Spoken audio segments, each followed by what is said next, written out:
Lakini la pili, suhbatu su, marafiki wabaya.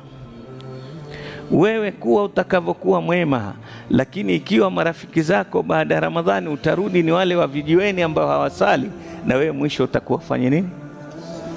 Waarabu wasema as-sahib sahib, rafiki ana mvuto. Waweza ambiwa neno na babako wewe ukalipuza, lakini rafiki akafanya nini?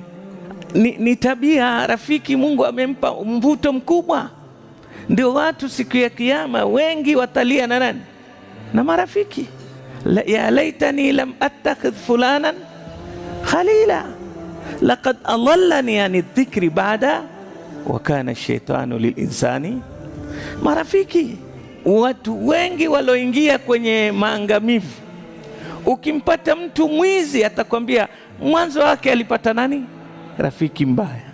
Ukimpata mtu amekuwa mlevi zaidi, chanzo chake ni rafiki. Urafiki una sehemu kubwa katika kutoa kwenye istikama.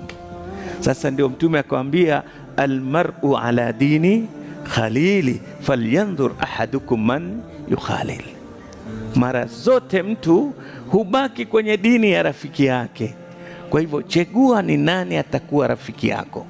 Usichukue rafiki kinyume na wewe, wewe utakwenda kwake. Hivi jamani, uingie hospitali, uende kwenye ward ya wagonjwa mfano wa TB. We baada ya kufanyiwa vipimo una mashallah damu nyingi, cells zako ziko na nguvu, ukakae kwenye wodi ile huna maradhi, wiki moja wewe utaambukizwa ambukizi, au nguvu zako zitawaponyesha wale. Kwa hivyo adu albalid ila aljalid saria. Wakati wote hata mvivu kumwambukiza mwenye bidii ni haraka. Ukiishi na mtu mvivu mwisho na wewe utakuwa.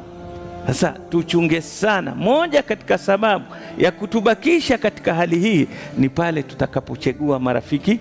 Wale marafiki wabaya waweke pembeni, kwa sababu hapana budi, anaingia kwenye mvua lazima kufanya nini?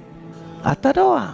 Huwezi kuingia mvuani, utakuwa mwandawazimu. Uje hapo sasa, nimekaa kwenye mvua saa nzima, lakini angalia nguo zangu zimekauka kabisa.